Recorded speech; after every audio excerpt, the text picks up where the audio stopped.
الله من الشيطان الرجيم بسم الله الرحمن الرحيم طلوع شهر بقولي سبحان ربي العالمي في كل وقت وحالي سبح رب الأنام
láti nǹkan bí oṣù bíi 3 sí 4 àwọn èèyàn ń bẹ tí wọ́n ti ń dámọ̀ràn wípé àwọn náà ó bá wa gbà àwẹ̀ ọlọ́run wá ní kí ọ̀kan náà wọn tọ̀ òun náà àrùn àjàkálẹ̀ kó wọlé dé ń gbò wọlé dé àtẹni tó lérò kú àtẹni tí ò lérò kú sí ara rẹ̀ ọlọ́run ní kí àkókò wọn kó tó pọ̀ ọlọ́run ní kí wọ́n lọ wọn ò sínú ẹni tó fẹ́ gbàwẹ̀ ọdún yìí àwa àrùn kọjá títí fi dè ní ẹ̀rù ń bà wá òótọ́ ni ṣùgbọ́n ọlọ́run ò tí ì kà wá kíni tó lọ. Hamdukallahumma ata adumalakathani atahayana badiyo kulumaduna kafana. Ọ̀rẹ́ àwọn òkú à ń bẹ̀lẹ̀ àwọn tó kú ẹ̀ṣẹ̀ wọn ò pọ̀jù tiwa lọ. Àwa tá a kù kì í ṣe pé a ní dáadáa kan tá a ṣe tó yàtọ̀ tọ́lọ́wọ́n bá fi ṣe wa kù. Inú èrò rẹ̀ àti ohun tó kọ kalẹ̀ fún wa bó ṣe fẹ́ fún wa ńlá fi kù báyìí. Àwa náà tá a wá kù ọlọ́run má jẹ́ á kù bẹ́ẹ̀ bẹ́ẹ̀. Lẹ́yìn ìgbà tá a kí ọlọ́run wa tọrọ ìkẹ́ àti ìgẹ̀ fún Adéwálé Muhammad. Sallallahu alaihi wasallam. Ọ̀gá wa ni, ìmáàmù wa ni, aṣáájú wa ni, akọgun wa ni, tó ṣe pé ó taná mọ́lẹ̀ sínú ọkàn wa, ó taná mọ́lẹ̀ sínú ayé wa lóde wọn bọ́lọ́wọ́n bá ṣe rán níṣẹ́ tí ò fi tán ṣíṣe bẹ́ẹ̀ ni tó ṣe bẹ́ẹ̀ fún wa àṣàlátù ọlọ́run ó tọ́ sí. Muhammadu ashraful a'rabi wal ajami.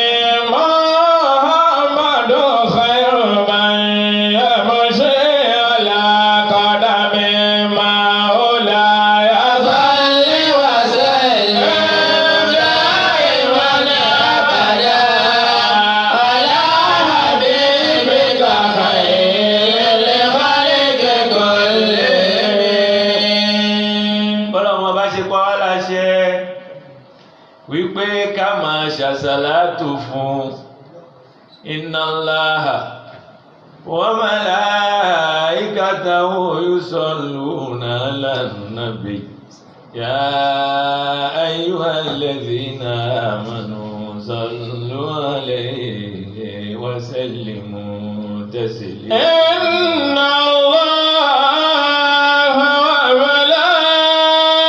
wa malaikatahu yusalluna ala nabi ya ayyuhalladhina amanu sallu alayhi wa sallimu taslima. Kọ́ máa bẹ nínú àwọn ẹni tá nàbí ó sì pé wọn lálẹ́kì àmọ́ ẹ̀yà àpapọ̀ gájọ́ ṣàṣàlátù ẹ̀yọ kan fún Allahumma salli ala Muhammad wa sallim. Allahumma salli ala Muhammad wa sallim. Kọ́lọ̀ dákun kó bá wa ṣe ìkẹ́ àti ìgẹ̀fà ní. Àmín. Kó bá wa ṣe fáwọn ará ilé ẹ̀. Àmín. Kó ṣe fáwọn sàábé rẹ̀. Àmín. Kó ṣe fáwọn ìmáàmù tí wọ́n tẹ̀lé wọn. Ọlọ́run wá ṣe fáwọn àfáà ńláńlá tí wọ́n ti bẹ́ẹ̀ tí wọ́n ti ṣíwọ́ iṣẹ́. Àṣàlátù ìyọ́nú ọlọ́run kọ́lọ̀ dákun kó bá wa ṣe fún gbogbo àwọn tí wọ́n tẹ̀lé. Àmín. Ọlá títóbi ọlọ́run lọ́dọ̀ ara rẹ̀. Àmín. A tọrọ fún gbogbo àwọn àgbààgbà nínú ìlú ìtàwọn náà. Àwọn náà fẹ̀sìn hàn wá.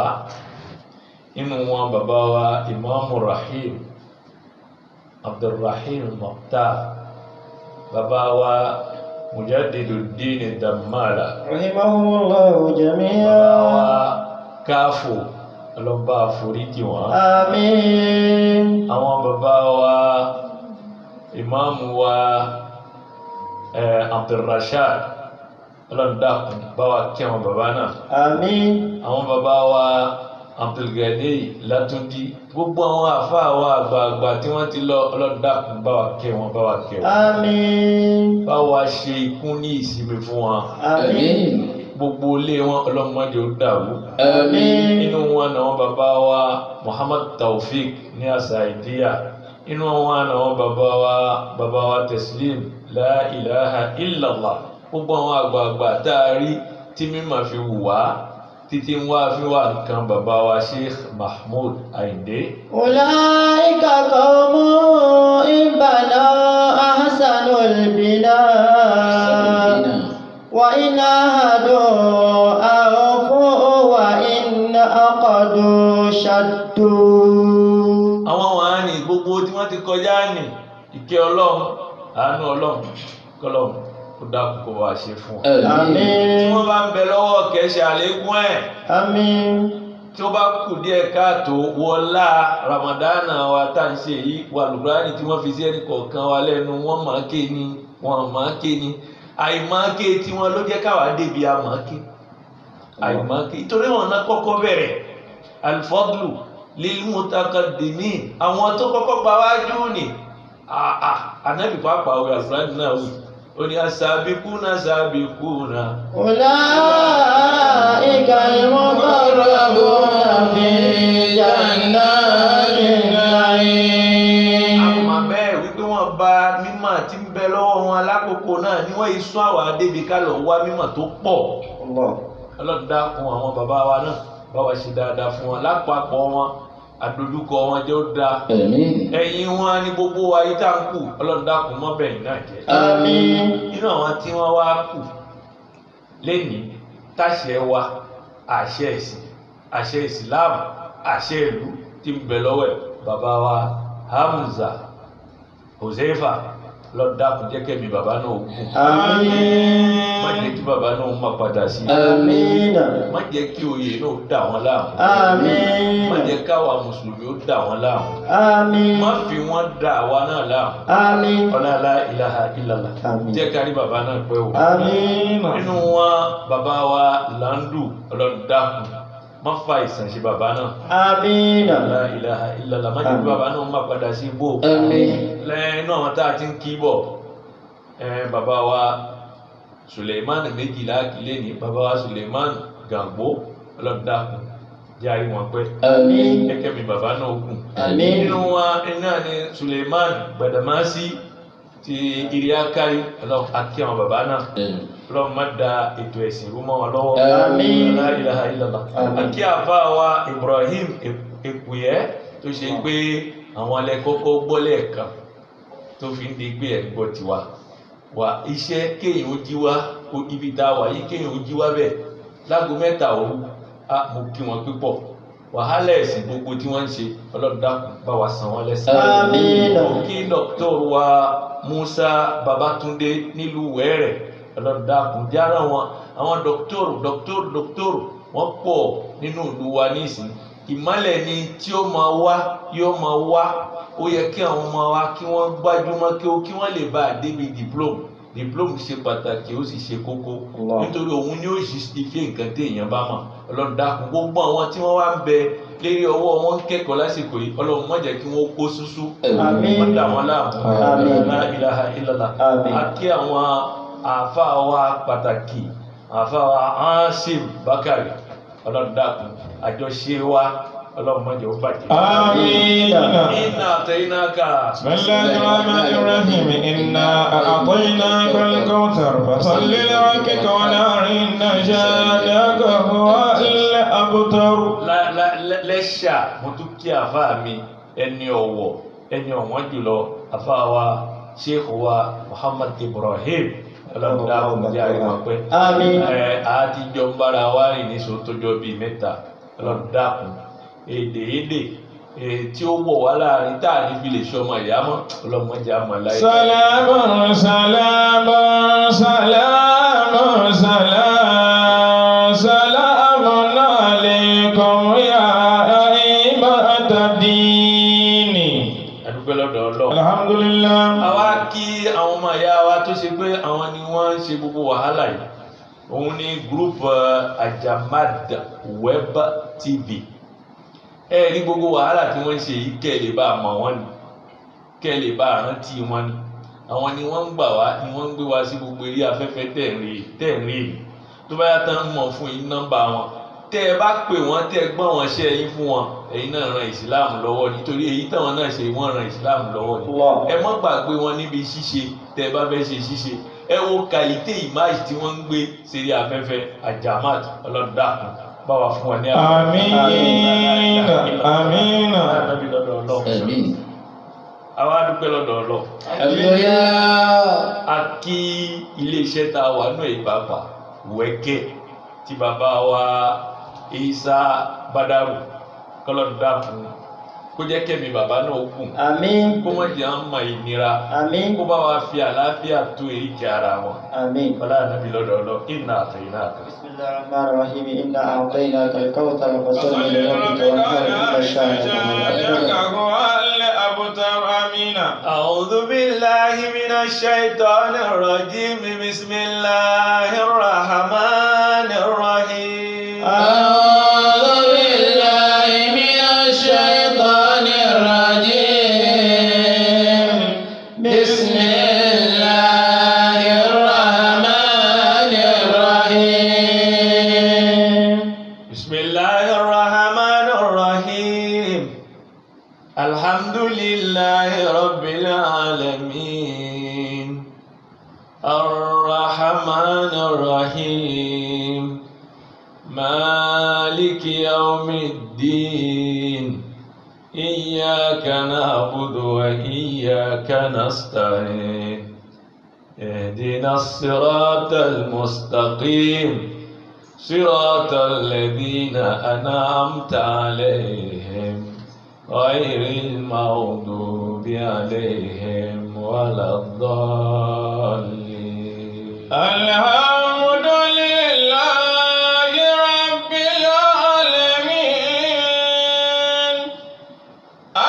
الرحمن الرحيم مالك يوم الدين إياك نعبد وإياك نستعين اهدنا الصراط المستقيم صراط الذين أنعمت عليهم غير المغضوب عليهم ولا الضالين آمين. tílẹ̀ bá ṣú lẹ́nìí ramadana wa yóò máa di mẹ́jọ àwa la ṣe ní là ń ṣe èkejì ní àwa ń ṣe ẹ̀kẹta títí fi wá ń di mẹ́jọ lénìí tílẹ̀ bá ṣú inú oṣù tá a wà oṣù ramadana ni oṣù wo lóṣù ramadana oṣù tá a sọ alukurani kalẹ̀ nínú ẹ̀ ńgbà tó ti wá yásí pé oṣù tá a sọ alukurani kalẹ̀ nínú rẹ̀ ni ń yásí pé kí la máa gbọ́ nínú ẹ̀ alukurani ni nítorí pé oṣù alukurani ni àwa ń fẹ́ ṣe tẹ̀fùsírì nínú ẹ̀ àwa tí débi tẹ̀fùsírì rẹ̀ à ń ṣàlàyé kí ni ohun tí ó jẹ́ kí tẹ̀fùsírì ó rọ̀ wá lọ́rùn. Allah. A ti sọ ọ̀pọ̀lọpọ̀ nínú ẹ̀ èyí níta fẹ́ sọ nípa rẹ̀ òun ni a sọ nípa siyanatul Qur'an minat taharif Allahu akbar. kí láàbò bó la ṣe dáàbò bo alukur'ani níbi ìyípadà ìyíkúyìí alukur'ani wa ọlọ́run ọba fúnra ara rẹ̀ ńgbà tí ó fi alukur'ani wa ránṣẹ́ ó lòun ó dáàbò bò ó. Inna nahnu nazzalna dhikra wa inna lahu lahafidhun. ká tó lè débi tá a lọ àkọ́kọ́ ohun téèyàn ó ṣe nígbà tó o bá gbé kẹ́límà kan tá a mọ̀ tó o bá gbé wá ó yẹ kó o sọ fún wa nípa kí ni mustalahu rẹ̀ nínú tó o fẹ́ sọ ó ṣeé ṣe káwọn èèyàn ó ti mọ kí ni ń jẹ́ at-taharif Allah. ní ti ń bẹ àwọn èèyàn ti ń lò tẹ́lẹ̀ àmọ́ nù ibi tá a fẹ́ lò sí kí ni wọ́n pè ní mustalah mattafaqa alayhi ahlu kulli fannin minal fununi òun ni wọ́n pè ní mustalah. Allah. Mustalah wa tá a fẹ́ lò lénìí iná ni at-taharifu. Kí ni ohun tí wọ́n gbà lérò pẹ̀lú taharifu? Allah. Lahu ma'anin kathira. Ìtumọ̀ tí ń bẹ fún taharifu ó pọ̀ buhaya. Àmọ́ àwọn àfá wọ́n wá jẹ́ oyè wa wípé àwọn ó pín sọ́nà méjì. Àkọ́kọ́ ń bẹ hunaka taharifu ma'nawi. Ìkan bẹ tí wọ́n ń pè ní ma'nawi. Ayé annahum yuharrifuna. Àwọn èèyàn wọ́n máa yí nǹkan padà at-taghyiru. Kí wọ́n yí nǹkan padà. Kí ni tá fẹ́ yí padà níbí? Imma ká yí ọ̀rọ̀ tá fẹ́ sọ tá mọ̀ túmọ̀ rẹ̀ ká yí padà. Ká má gbé sójú àyè, ká má gbé síbi tó tọ́. Ma'nawi nù ní. Laysa àníyà lùfáàzù ọ̀rọ̀ náà padà àmọ́ máàna rẹ̀ á yí padà á tọ́jú àlùfáàzù rẹ̀ bó ṣe rí ní kíkọ rẹ̀ bí wọ́n ṣe ń pè á wá sọ pé bẹ́ẹ̀ ni a pè é báwọn èèyàn ṣe ń pè lóòótọ́ àmọ́ ìtumọ̀ rẹ̀ ó yàtọ̀. Allahu akbar. Àwọn èèyàn kan ti lo bẹ́ẹ̀ rí lánàá wọ́n ṣe bẹ́ẹ̀ Ọlọ́run fi hàn wá wọn tó ń ṣe bẹ́ẹ̀. Ìtàbà tó fẹ́ wá ṣe tẹ̀fùsírì tó gbọ́dọ̀ wá tọ́jú tí ò ní fi dàbí àwọn Yahudi tí ò ní fi dàbí Nasara tó yí tírà ara rẹ̀ tó yí padà tó kọ ohun tó wù síbẹ̀. Iná àwọn mùsùlùmí àwọn àbá wa ńláńlá wọ́n ṣọ́ ó pọ̀ wọ́n tọ́jú Al-Qur'ani lóòótọ́ Ọlọ́run fúnra ara rẹ̀ ó ní inna nazzalna al-Qur'an. Inna nahnu nazzalna al-Qur'an. Inna nahnu nazzalna al-Qur'an nazzalna adh-dhikr. Àwọn Ọlọ́run ọba la sọ Al-Qur'ani kalẹ̀ orúkọ rẹ̀ tí mo sọ inú àwọn orúkọ nígbà tá à ń sọ orúkọ Al-Qur'ani ẹ rántí pé a pè é ní kí ni Dhikr. Wa inna lahu lahafidhun. Ọlọ́run ní Al-Qur'ani tá a sọ kalẹ̀ ẹ̀yìn bẹ́ẹ̀ tọ́jú ẹ̀ á tọ́jú ẹ̀ bẹ́ẹ̀ tọ́jú ẹ̀ àwọn Ọlọ́run náà tọ́jú ẹ̀. Allahu akbar. Nǹkan kò ní lálébù kankan táyé ó fi parẹ́ ẹ̀yin tọ́jú ẹ̀ àwọn Ọlọ́run ó tọ́jú ẹ̀ bẹ́ẹ̀ bá tọ́jú ẹ̀ àwọn Ọlọ́run ó tọ́jú ẹ̀. Báwo ni ò ṣe nídìí tàwọn tọ̀hún Al-Qur'ani ẹ̀ lọ wọnú Suratun Nisa àyà rẹ̀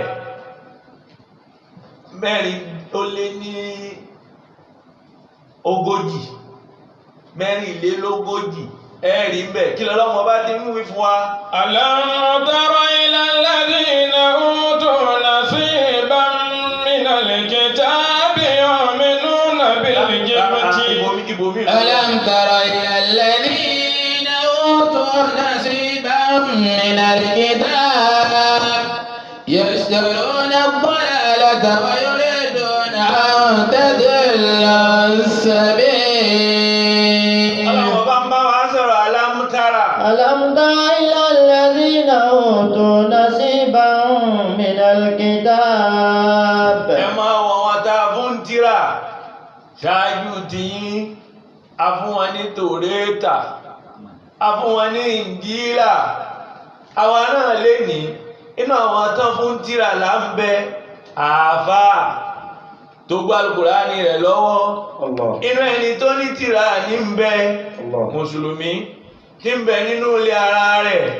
Alam tara ila alladhina utu nasiban minal kitabi yashtaruna ad-dalalata wa yuriduna an tadillu as-sabil. Alam tara ila alladhina utu nasiban minal kitabi yashtaruna ad-dalalata يشترون الضلالة ويريدون أن تضل السبيل. Ó ṣeé ṣe kó ti gbọ́ rí, ó ṣeé ṣe kí wọ́n ti sọ fún ẹ rí nípa rẹ̀ a máa fẹ́ wá tún sọ fún ẹ lẹ́nìí alámútárọ̀ wòye sí. إلى الذين أوتوا نصيبا من الكتاب. Àwọn tá a fún ní tírà bá a ṣe fún wọn tírà tó yashtaruna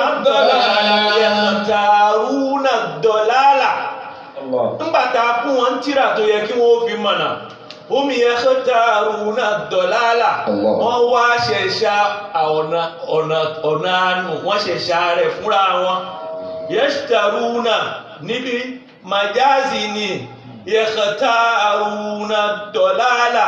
Wọ́n ṣẹ̀ṣà àánú ọ̀nà tí ó sọ wọ́n nù. Wọ́n gbé ọ̀nà tó yẹ kí wọ́n fi mọ̀nà wọ́n gbé kalẹ̀. Wa yuriduna an tadillu sabil. Bí wọ́n ṣe ṣẹ̀ṣà rẹ̀ náà kò tó wọn. Lam yakfihim kò tó wọn lérí wípé wọ́n ṣẹ̀ṣà ọ̀nà àánú fúnra wọn. Wa yuriduna an tudillu sabil. Wa yuriduna an tadillu sabil. Wọ́n tí wọ́n ṣẹ̀ṣà ti ṣe àwọn ẹlòmíì lọ́nà pẹ̀lú ẹ̀. Àwọn náà ti ṣẹ̀ṣà ọ̀nà àánú kò tó wọn káwọn nìkan ó nù. Wọ́n tún fáwọn èèyàn tí ó nù tẹ̀lé wọn wọ́n mú wọn lọ́wọ́ wọ́n fẹ́ fi jù wọ́n nù. Wallahu a'lam bi'ada'ikum. Ọmọọ̀tá rẹ̀ lè mọ̀ ọmọọ̀tá rẹ̀ ẹni tó ń wò lọ́ta ọmọ ìyá rẹ̀ tó dánú bí ẹ kì í ṣọ̀tẹ̀ nǹkan dé lásán ni. Ọmọ ìyá rẹ̀ dánú bí ẹ lásán ìyẹn ló gbé sọ́kàn jù. Ìyàwó rẹ̀ dánú bí ẹ ó gbé sọ́kàn, ọmọ rẹ̀ dánú bí ẹ ó gbé sọ́kàn, ọ̀rẹ́ rẹ̀ kú ẹ lówó orúpọ̀ta ni kì í ṣọ̀tá. Wallahu a'lamu bi'ada'ikum. Àmẹ́lẹ̀ mọ̀tá tẹ́ ní ọlọ́ni wallahu a'lamu bi'ada'ikum. Ọlọ́run ọba ló mọ àwọn ọ̀tá yìí. Wa kafa billahi waliyyan wa kafa billahi nasira. Ọlọ́run fẹ́ ṣàlàyé fún wa. Kí ló ń fẹ́ ṣàlàyé fún wa? Áyà tí wá ń bọ̀ yìí lọ́lọ́run fẹ́ fi ṣàlàyé. Ìwà ń ṣàlàyé àkọ́kọ́ fún wa ká mọ̀ àwọn èèyàn tó ṣe pé Al-Qur'ani ń bẹ lọ́wọ́ wọn. Kàrán kí wọ́n lò ó àbí tírà ń bẹ lọ́wọ́ ẹlòmíì. Kàrán kó lò ó lérí bọ́lọ́wọ́ bá ṣe sọ̀ kalẹ̀. Ẹ máa wo ohun tí àwọn tó ní tírà lọ́wọ́ ẹ wo ohun tí wọ́n wí. Minal ladhina hadu yuharrifuna al-kalima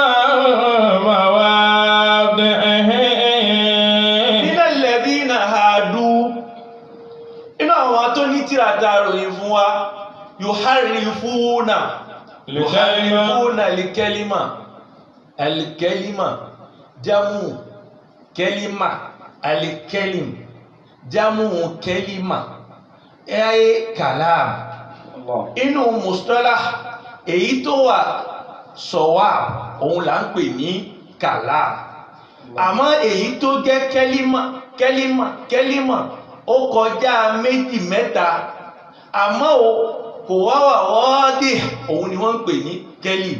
Yuharrifuna al-kalima an mawadhihi. Wọ́n wá mú kẹ́límà wọ́n á yí padà èyí tí wọ́n fi lò ó sójú ibi tó tọ́ wọn ní lò ó síbẹ̀. An mawadhihi.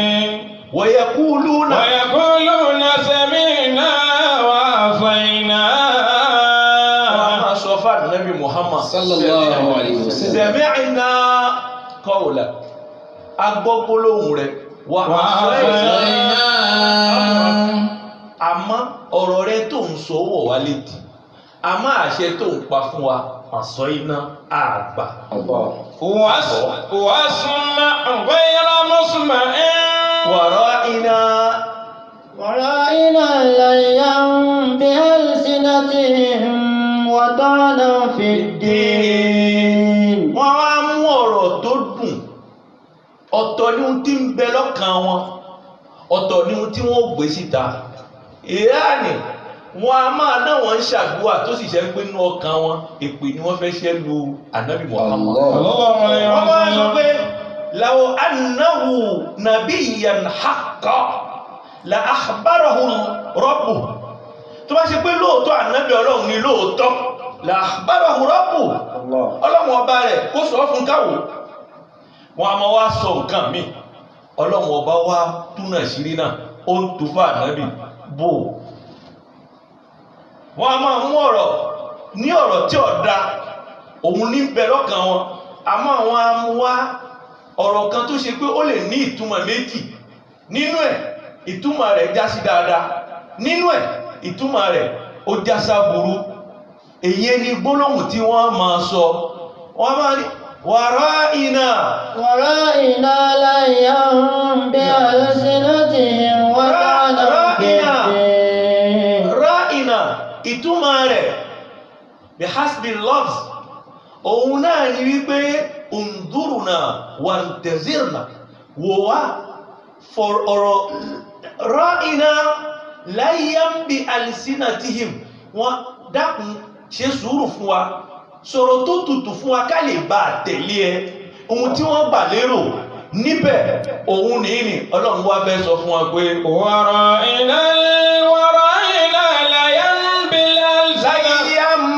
ورائنا ليا بألسنتهم وطعنا بالدين.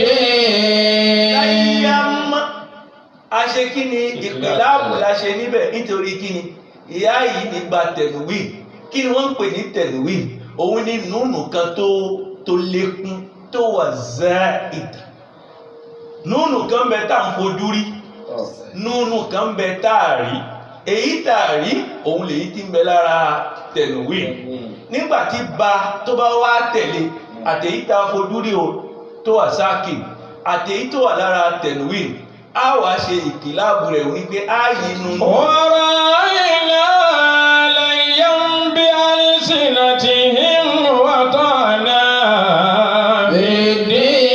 بالدين. wọ́n a máa sọ̀rọ̀ tí ó dá ọlọ́run wa ní wọ̀láwó ànáwó. أنهم قالوا سمعنا وأطعنا. ọlọ́run ní tọ́rọ̀ bá yé wọn ní kẹ́límà kọ̀ọ̀kan tí wọ́n lò lókè wọn àbá yí padà kí wọ́n lò báyìí báwo ni wọ́n ti lò ó. قالوا سمعنا وأطعنا. sami'na kí ni wọ́n ìtẹ̀lé lókè.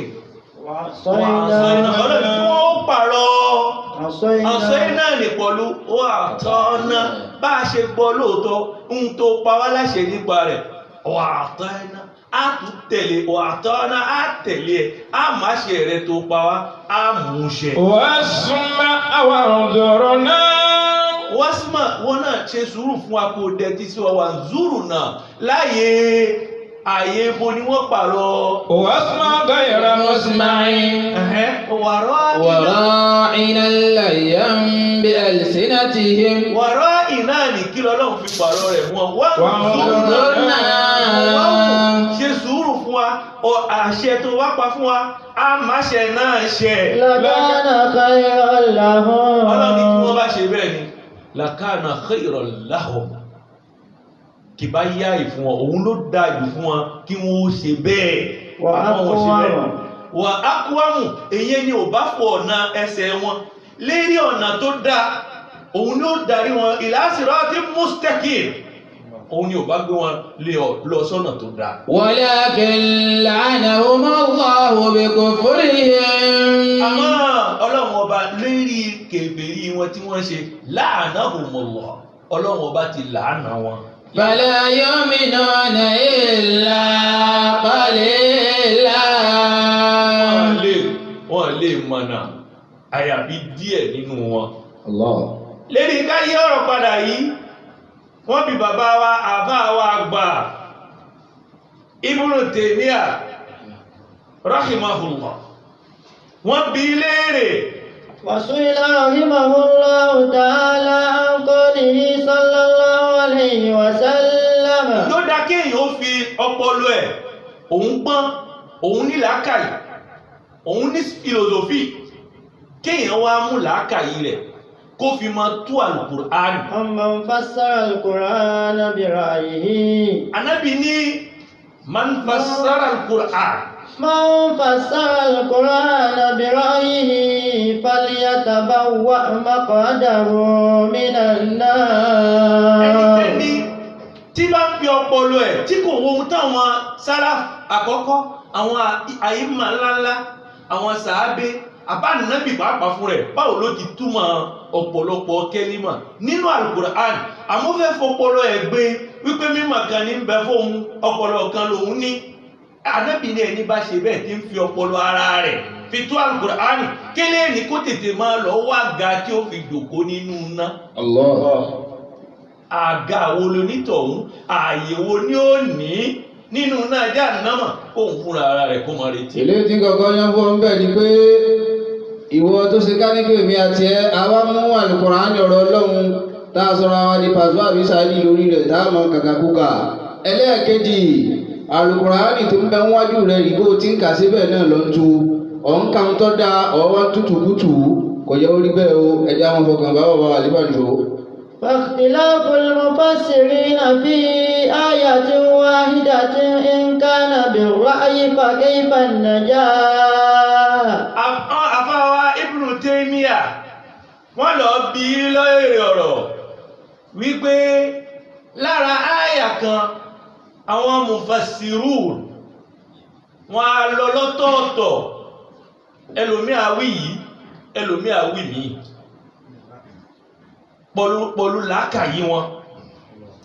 pọ̀lú làákàyè wọn pé àgbọ́yé tí àwọn rí kí ń bò lọ́nà àbáyọ táwọn èèyàn bá ṣe bẹ́ẹ̀ tó sì jẹ́ pé làákàyè wọn náà fi gbé kalẹ̀ fún wa a gbọ́ ọ̀rọ̀ bíi mẹ́rin lérí kẹ́límà ẹyọ kan àfáwà Ibn Taymiyyah àwọn tí wọ́n tú kìíní wọ̀nyí àfáà ni wọ́n olùmọ̀ ńláńlá ni wọ́n ìmáàmù ni wọ́n bó làwọn ó ṣe rọ́nà àbáyọ ta ni ká tẹ̀lé nu gbogbo wọn tọ̀rọ̀ bá dà bẹ́ẹ̀. وإن لم يكن بالرأي فكيف وقع الاختلاف. àwọn tí ń béèrè ọ̀rọ̀ ipe tí kì í bá ṣe wípé ó jẹ́ pọ̀lú làákàyè kí ló fẹ́ dá ìṣèpa ẹnu lẹ̀ èyí pé àwa ń tiwa à ń rí i pé ráàyè wọn ọpọlọ wọn ni wọ́n ètò lọ̀rọ̀ náà ò fi jọra wọn kí lè sí i. فأجاب رحمه الله تعالى. àfáà wa Ibn Taymiyyah ó yàtọ̀ sí ẹni tẹ́ ẹ fẹ́ bi lọ́rọ̀ tó jẹ́ pé téèyàn kan bá ṣẹ̀ èsì wípé wọ́n ṣẹ̀ mí nìkò ní jẹ́ ó ṣe làákàyè láti fèsì ẹ máa gbọ́rọ̀ àfáà àgbà àwọn àfáà tẹ̀rí wọn kódà tínú bá ń bí wọn tó bá dérí ọ̀rọ̀ ẹ̀sìn wọn á gbé ìbínú wọn pamọ́ náà wọn á fèsì lójú ọ̀gangan ibi tí ẹ̀sìn gbé fún èsì ọ̀rọ̀.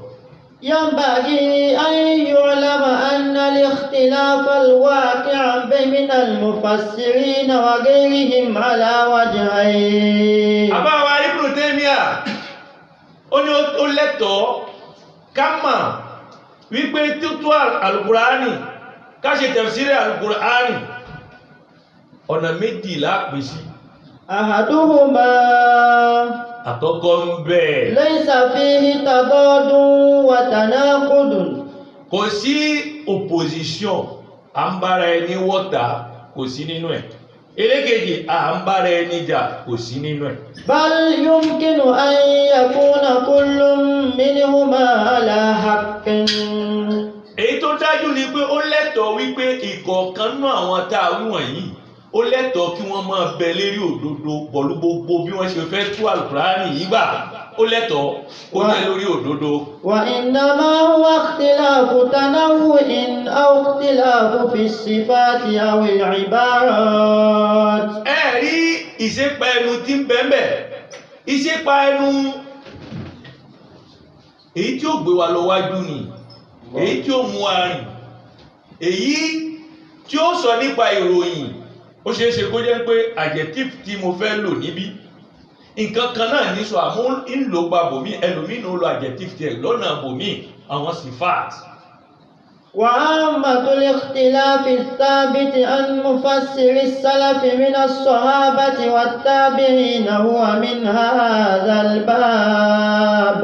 ẹ rí gbogbo àpapọ̀ ìṣépẹ́ẹ́nu lérí àwọn ọ̀rọ̀ wọ̀nyí ó fẹsẹ̀ múlẹ̀ tó já sí pé kìí ṣe tọ̀tá kìí ṣe tìbára ẹni jà kìí ṣe ti pé lágbájá sọ báyìí ọlá àpélẹ́nu lágbájá ló gbé jáde àní gbọ́ àní gbà àwọn ó sọ ohun tó wù wá ẹ sì wá gbọ́ ohun tó wù wá ohun tó wù wá ní òun lọ́nà àwọn àfa àwọn lẹ́ni tí ń ṣe tẹ̀fsírì ó gbọ́dọ̀ ṣọ́ọ̀kì níìní kò gbọ́dọ̀ máa ṣe tẹ̀fsírì nítorí pé lágbájá sọ lágbájá tó sọ ní ọ̀tá mi ni ó yẹ kí n yí ọ̀rọ̀ náà padà àwọn àfáà kọ́ fún ní tẹ̀fsírì. فإن الله سبحانه وتعالى إذا ذكر في القرآن اسما مثل قوله tọ́lọ́wọ́n bá dárúkọ ọ̀kan tó pe nǹkan kan tó fún lórúkọ ọ̀kan nínú alukur'ani gẹ́gẹ́ bí irú ilé ìtàfẹ́ gbọ́. اهدنا الصراط المستقيم ihdina siratal mustaqim gbólóhùn tọ́lọ́wọ́n bá lò nìyẹn nínú súrátù al-Fatiha. ológèrè ó máa bẹ ológèrè ẹjá kú ògèrè ihdina siratal mustaqim fọ̀nà rí mọ̀ wá kàbí ẹ wá jẹ́ àgbọ̀ kí náà wọ́n àfá àkọ̀ọ̀kan ògèrè nu èyí tí mo kọ́kọ́ wí ògèrè ni àmọ́ ògèrè náà ẹ wá wò tí ó bá tako ohun tí ẹnì kọ̀ọ̀kan fẹ́ ògèrè nu máa bá mú bọ̀ wá. فيقول بعضهم الصراط المستقيم كتاب الله أو اتباع كتاب الله. apá kan nínú wọn wọ́n ní ohun tá ń pè ní siratal mustaqim kitabullah òun là alukur'an tíra ọlọ́run yìí alukur'an ni òun ní sirat ń já sí pé ọlọ́run fọ̀nà alukur'an mọ̀ wá àbí kí ni اتباع كتاب الله. ọ̀nà tábì rí alukur'an yìí tábì rí tẹ̀lé tẹ̀lé alukur'an àbáwọn òfin tí ń bẹ náà ẹ́ màjáàsí ló lókè òfin tí ń bẹ náà alukur'an báwo láṣẹ máa rí lò ntí ìtumọ̀ àkọ́kọ́ wínú kílẹ̀ lómi. ويقول الآخر الصراط المستقيم هو الإسلام. àwọn àmì ní rárá o ó ṣe lè jẹ́ alukurani ní jẹ́ siratul mustaqim kì í jẹ́ bẹ́ẹ̀ siratul mustaqim lọ́dọ̀ tàwọn al-islam huwa al-islam òun lẹ̀sìn gangan ẹ̀sìn islam. ويقول الآخر àwọn ẹlòmíì náà tó ó الصراط ti di mélòó àwọn gbólóhùn mélòó lọ́hùn ló mẹ́ ẹgbẹ́ ọ̀kan náà ni siratul mustaqim èmi ológere mo pè ní kíni fọ̀nà rẹ̀ mọ̀ wá àbí àwọn apá kan náà wọ́n àfá àwọn ní kíni alùkùránì ní jẹ́ bẹ́ẹ̀ àwọn ẹlòmíì kí náà wọ́n wí wọ́n ní ìsìláàmù ní jẹ́ siratul mustaqim. ويقول الآخر الصراط المستقيم هو السنة والجماعة. àwọn ẹlòmíì ní rárá o nǹkan tí ń jẹ́ siratul mustaqim huwa sunna òun ni sunna nabi Muhammad sallallahu alaihi wal wasallam. jamaa àwọn jamaa tí ń tẹ̀lé ànábì ni àwọn ló yẹ ká tẹ̀lé ń já sí pé ní gbogbo ìgbà tí bá ti sọ pé ihdina siratal mustaqim ọlọ́dàpọ̀ fọ̀nà sunna ànábì hàmí fọ̀nà àti lè tẹ̀lé àwọn jamaa sunna ànábì. ويقول الآخر الصراط المستقيم طريق العبودية. ẹ tún gbọ́ ẹlòmíì òun tún ní kò rí bẹ́ẹ̀ ẹlòmíì náà tún ní kò rí bẹ́ẹ̀ ń pé ohun tí ń jẹ́ siratal mustaqim lọ́dọ̀ tòun tariqu al-ubudiyya ọ̀nà táǹfà ìjọsìn ọ̀nà ìjọsìn. أو طريق nínú الحب. ọ̀nà ìjọsìn ní kíni àtàsọ́wùfù lọ́dọ̀ àwọn ẹlòmíì ọ̀nà ìjọsìn Allahu Akbar. àtàsọ́wùfù ọ̀nà ìjọsìn ni ìparamọ́ jẹ́jẹ́ lòun ó gbà fi máa ìjọsìn fọlọ́run láti lè débi tí òun fẹ́ dé ẹlòmíì kọ́ Allah. bí ó yẹ kéyìí ni mú jà wá gbogbo wọn náà jẹ́ àrítìrà fún wa àbá àrítìrà fún wọn. ìṣòlẹ̀ àfá. Ibùnú tàlẹ́ni tí ń sọ̀rọ̀ yìí Ibùnú Taymiya àbá wa àgbà bí àbá wa kọ́. Masha Allah fọ́tọ̀. Wọ́n àwọn àfá mo ti sọ fún yín níjọ́sí mo ní bẹ́ẹ̀ náà àwọn àfá tó kọ́ wa tá a mọ̀ wọ́n tí wọ́n mọ̀ wá níbẹ̀ náà àwọn tó kọ́ wa tá a mọ̀ wọ́n ara wọn tíra wọn lópin ìgbà tá a ti ka tíra wọn àfá wa ni wọ́n ń ṣe gbogbo ẹni tí èèyàn bá ti gba ara bí ẹyọ ọ̀kan lẹ́nu rẹ̀ àfá èèyàn ní màá ṣe. أو طريق الخوف والرجاء والحب. àwọn kan tó ní tariqul khawf ọ̀nà bẹ̀rù ni bọ́ọ̀ ní ṣe máa rí bẹ̀rù ọlọ́run ní gbogbo ìgbà nínú ọkàn mi wal raja àti gbéèlé wal hubb àti ìfẹ́ kí ní yọ àwọn onítàsọ́wọ́ fúlẹ̀ wọ́n fẹ́ bẹ̀rẹ̀ ọlọ́run jù yóò máa kí gbé láìlà ìlàlà láìlà ìlàlà láìyí ní tàsọ́wọ́ fún ọ̀nà tiẹ̀ tó múnú وامتثال المأمور واجتناب ó tún ní المحظور. ara o imtisalu al-ma'mur àṣẹ tí wọ́n pa wá báwo la ṣe mójútó ọ̀nà ni òun ní jẹ́ siratal mustaqim ìjìnà sí gbogbo ẹ̀ṣẹ̀ òun ní jẹ́ sirat ẹni bá jìnà sí gbogbo ẹ̀ṣẹ̀ eléyìí ní bẹ lórí siratal mustaqim. اهدنا صراط المستقيم صراط الذين أنعمت عليهم غير المغضوب عليهم ولا الضالين. ما شاء الله. a máa ń ṣàlàyé kí ni ohun tí ò ní mú jà wá ó ṣeé ṣe ká pè lórúkọ kan kò ní dájà lẹ̀ wọ́n mọ̀ pé èyí táwa fọwọ́ mú nínú àwọn al-mufassirun. wọ́n jọ̀wọ́ dá mẹ́lẹ́ tí gbọ́ ẹ̀já lọ sí sùúrù àti ìbẹ̀rẹ̀ tafsiri gangan àti ìtútù Suratul Fatiha. ìhun tí bàbá wa Khalifa ń jólé wa ni pé gbogbo àwọn tá ń ka Al-Qur'ani nì tó yẹ pé nǹkan ọ̀tọ̀ là ń kà nǹkan ọ̀tọ̀ là ń tú bẹ́ẹ̀ kọ́ ló yẹ kó máa wá o. gbogbo àwọn tó ṣe ká nígbà mọ àyà kan ṣoṣo tí à ń pè ní Ihdina Siratal Mustaqim ṣe ìrírí ọwọ́ púpọ̀ tó gbà wá gbogbo eré ọwọ́ tó gbà wá yìí sọ wá yàtọ̀ sí ògiri tí bàbá kọ́kọ́ tún nì. والمعلوم أن المسمى هو واحد وإن تنوعت صفاته وتعددت أسماؤه وعباراته. ẹ̀rí àbá ní ihun tó yẹ ká lọ mọ̀ àbá tálẹ́ni tí ń sọ̀rọ̀ ẹ má gbàgbé orúkọ rẹ̀ àbá láyàní Ibn Taymiyyah kí ni ń wí fún wa ó ní al-ma'lum èyí tó yẹ ká mọ̀ màdájú ni wípé أن المسمى هو واحد orúkọ kan náà ni gbogbo ẹ̀ ń jẹ́. وإن تنوعت صفاته. kódà kí divergence wà níbi sífàtù rẹ̀ ìròyìn tẹ́nìkọ̀ọ̀kan fún ó ṣe kí ni tànáwù ń bẹ ń bẹ divergence ń bẹ ń bẹ. وتعددت أسماؤه وعباراته. òǹkà lóríṣiríṣi wa ń bẹ fún táǹkà kalẹ̀ wọ̀nyí lọ. كما إذا قيل محمد هو أحمد ẹ dákun o lẹ́yìn orúkọ ànábì Muhammad صلى الله عليه وسلم. àwọn tí ń pè ní Muhammad ń bẹ àwọn tí ń pè ní Ahmadu ń bẹ محمد رسول الله. sáànàbì ni wọ́n pè àbóǹkọ́ àwọn tí wọ́n ń pè nítọ́ àmbẹ àwọn tí wọ́n bá ń kà á lọ. هو أحمد هو الحاشر òun ni Hashim هو الماهي òun náà ni Mahi هو العاقب òun ni Hakimu وهو خاتم المرسلين òun ni Hatimul Mursalin وهو نبي الرحمة òun náà ti Nabiyur Rahma ẹ̀dá pé ṣàṣàlátù sallallahu alayhi wa sallam. وهو نبي الملحمة. òun náà ni ànábì Ọlọ́run ọba tí ń gba iṣẹ́ ẹ̀. وكذلك إذا قيل القرآن هو الفرقان. bákan náà Al-Qur'ani orúkọ mélòó la dá fún un nígbà tá à ń porúkọ fún níbí a sọ pé òun náà ni Qur'anu òun náà ni kìtáàbù òun náà ni zikiru òun náà ni furukanu هو النور. òun wà núrù òun náà tún ní ìmọ́lẹ̀ هو òun náà الشفاء. ní jẹ́ ṣìfá Al-Qur'ani wa náà ni هو الذكر òun náà ni الحكيم. zikiru Hakimu Al-Qur'ani wa náà ni هو الكتاب الذي أحكمت آياته ثم فصلت. Àyà rẹ̀ ó hekima tí wọ́n fi ń dájọ́ ni ìdájọ́ ni tírà wa. Bàbá wẹ́jọ́ kan tó bá dàrú sí wa ká lọ nú tírà wa ká má lọ bòmí. وكذلك أسماء الله الحسنى. Bẹ́ẹ̀ náà ni a sì máa wò ńlá. Kùlídù Rahmani. قل ادعوا الله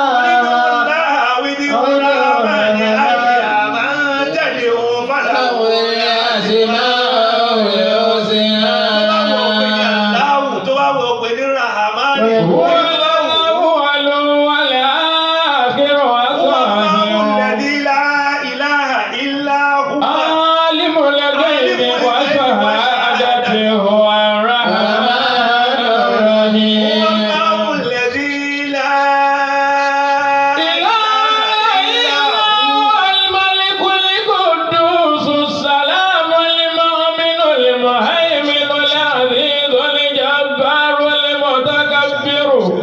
الخالق البارئ المصور له الأسماء الحسنى.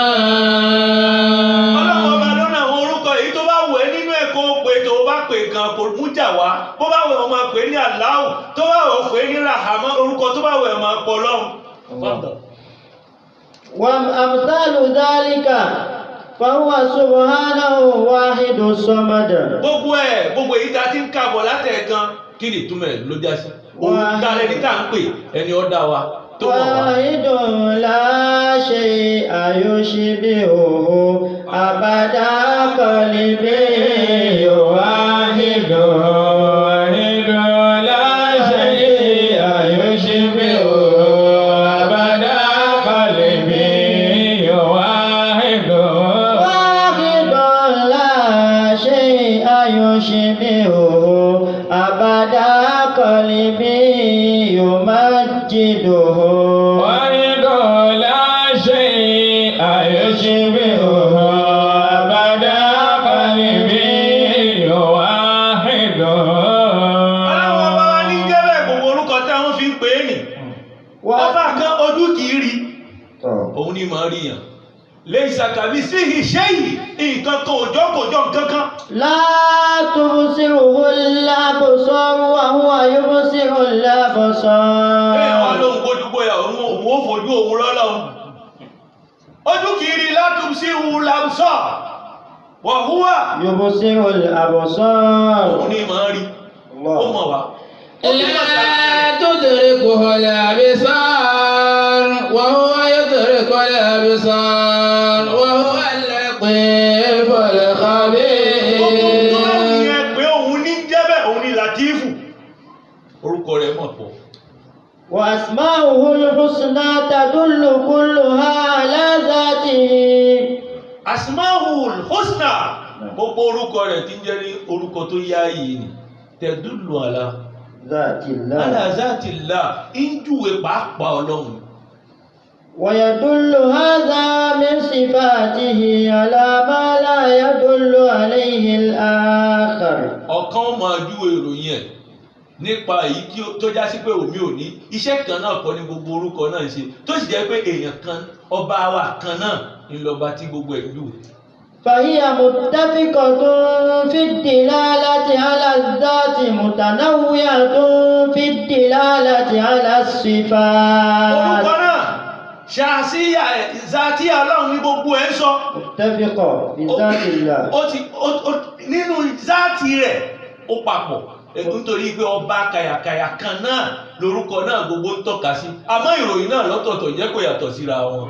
فالاسم يدل على ذات والصفات المعنوية معينة بالمطابقة. Ẹ̀rí wasifat mu'ayyanati bil mutabaqa ẹ̀rí sífàtì ẹ̀ ìròyìn rẹ̀ nígbà tá a bá fẹ́ lò ó níbi ìdánidání ọ̀tọ̀ ni ohun tí ń jẹ́ nígbà tá a bá fẹ́ lò ó níbi ọba tó ṣe wá nínú ìyá wa ọ̀tọ̀ ni ohun tí ń jẹ́ nígbà tá a bá fẹ́ lò ó bó ṣe rè wá gbà tí fi ń jẹ́ rọ́ọ̀bù ọ̀tọ̀ ni ohun tí ń jẹ́ nígbà tá a bá fẹ́ lò ó nígbà tí ń lo Latifu rẹ̀ fún wa ọ̀tọ̀ ni ohun tí ń jẹ́ nígbà tá a bá fẹ́ lò ó tí bá ń lo Ganiyu rẹ̀ fún wa ọ̀tọ̀ ni ohun tí ń jẹ́ gbogbo kìíní ohun ọ̀kan òdí lára ẹ̀ kò retí ọ̀kan kọ̀kan tó máa ṣiṣẹ́ àmáwa èèyàn kan tí ò pé ni wá àmọ́ ọlọ́run ọba pé gbogbo òròyìn tí ń mú wá gbogbo ẹ̀ ló ṣe déédéé.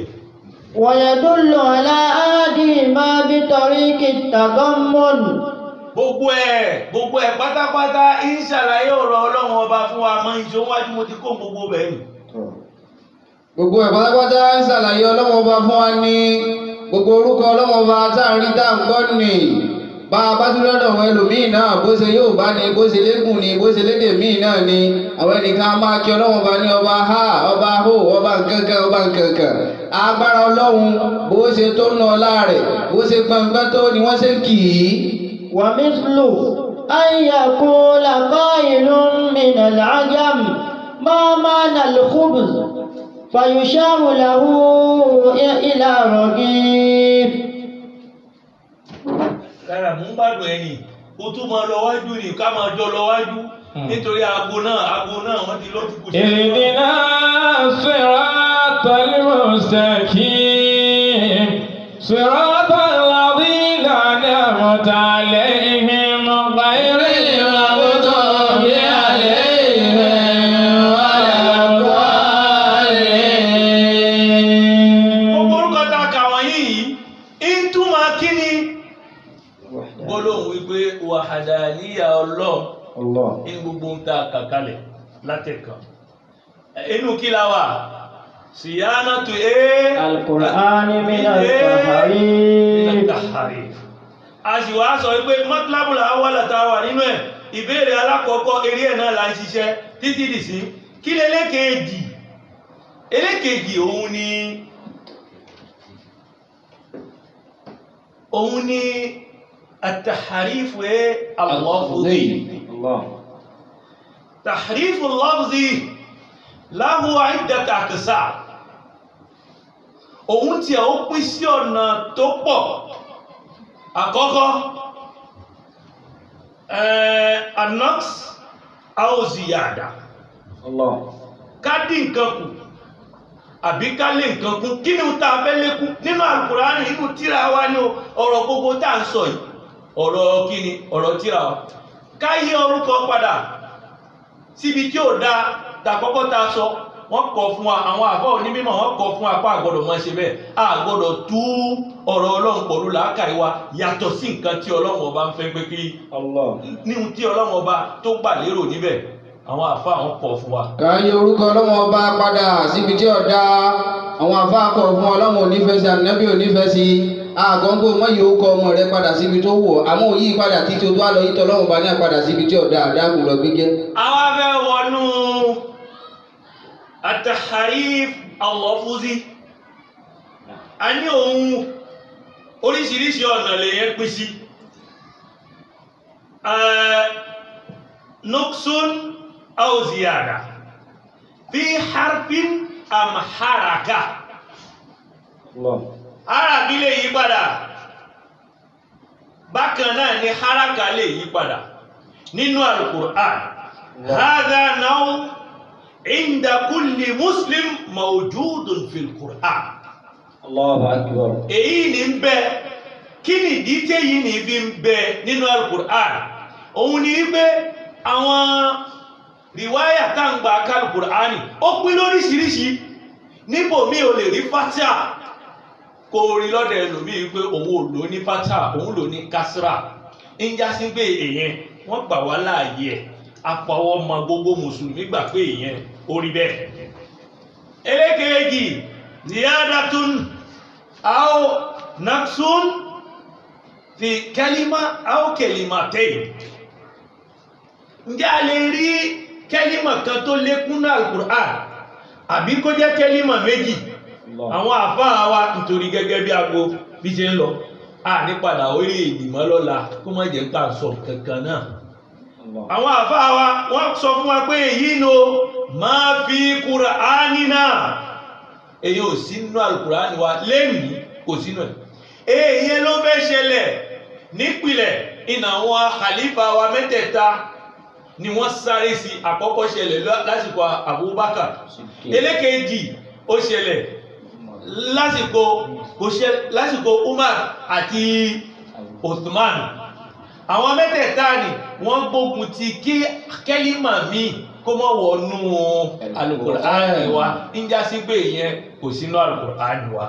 Ẹlẹ́kẹ̀ẹ́ta, ziyada àti naqsu bákan náà fi áyá àmì súra. Eléyẹn pàápàá ẹnu òkò sí. Èyẹn fihi ikhtilaf. Ẹnu àwọn àfá òkò sí wípé ǹjẹ́ a lè rí áyà tó wọnú ẹ̀ àbí kò wọnú ẹ̀. Àkọ́kọ́ bísímìláhì áyà mọ̀ ní. Tàbí lọ́dọ̀ àwọn apá kan àwọn àfá wọ́n kọ̀ pé kìí ṣe áyà. Ìmáàmù wa Ṣáfi'í àti Abu Hanifa wọ́n fara mọ́ wípé áyà ni. Ń já sí pé nínú gbogbo òru àwọn tí wọn èyí tó bá jẹ́ ìrun jẹ́jẹ́ wọn á sọ bísímìláhì jẹ́jẹ́. Èyí tó bá jẹ́ ìtúwó gbóhùn sókè wọn á gbóhùn sókè pọ̀lú àti máa sọ bísímìlá. ìmáàmù wa Málìkì òun ò fara mọ́ wípé áyà ni àti irun tó jẹ́ jẹ́jẹ́ àti èyí kìí ṣe jẹ́jẹ́. ìmáàmù wa Málìkì kì í lo bísímìláì. èyàn pé tá a bá rí táwọn èèyàn bá sọ pé ó lékún àbódínkù ká mọ́ pọ̀ ètì torí pé àwọn àbá wa àgbà ilẹ̀ inú wọn ò kò sí. sábàbí eléyìí nígbà tí ó bá fi tún di ọ̀la. Ni. Ibi tó bá kù sí. Àbá wa Abdul Wasi ní ilé iṣẹ́ yìí. Àbá wa Alhaji Abdul Wasi ọmọ tuntun lè iṣẹ́ yìí. Kìí fi wálẹ̀. Wọ́n fi wálẹ̀ á lọ dáadáa. Ọlọ́run bá wa ṣàlùbáríkà. Ọlọ́run bá wa lé pàlùbáríkà yín. Abdul Kabir. Àtọ̀rọ̀ fún bàbá wa Abdul Kabir. Abogunrin. EPC. Òun ló kó wa jáde o. Òun ni wọ́n kó wa jáde bí ọmọ tuntun. Jẹ́jẹ́ la ti ń bẹ ń kọ̀rọ̀ tẹ́lẹ̀ o. Jẹ́jẹ́ la ń bẹ nínú wa. Ẹ bá wa máa dúpẹ́ fún o. Ẹ bá wa máa dúpẹ́ fún gbogbo ìgbà tẹ́ ẹ bá rí wọn. Ẹ bá wa máa kí wọn. Ẹ bá wa máa kí wọn lọ́pọ̀lọpọ̀. Àwọn àfáà mo ránṣẹ́ ni ẹ bá wa máa bẹ lọ́hùn fún. Ẹ̀yin àfáà ni bàbá ránṣẹ́ ẹ máa bá wa dúpẹ́ fún wọn o. Kó má jẹ́ kó ṣe léyìí yóò wá ṣàbámọ̀ o. Kó má jẹ́ pé wọ́n ṣe léyìí wọ́n wá ṣe àbámàbù lẹ́yìn rẹ̀. Àbámọ̀ rí náà ni kí wọ́n ṣe. Bá ti mọ̀ ní bá ti ṣe léyìí.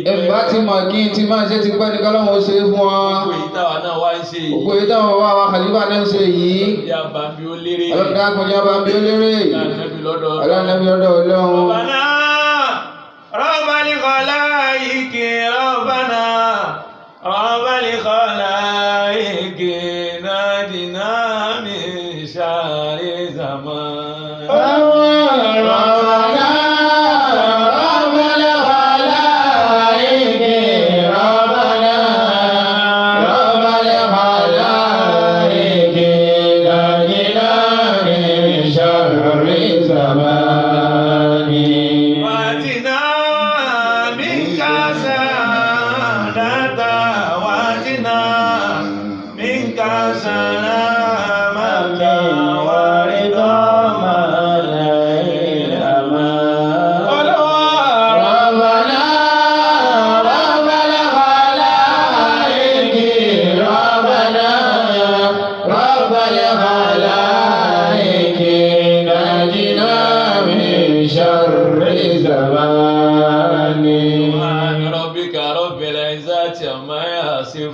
وسلام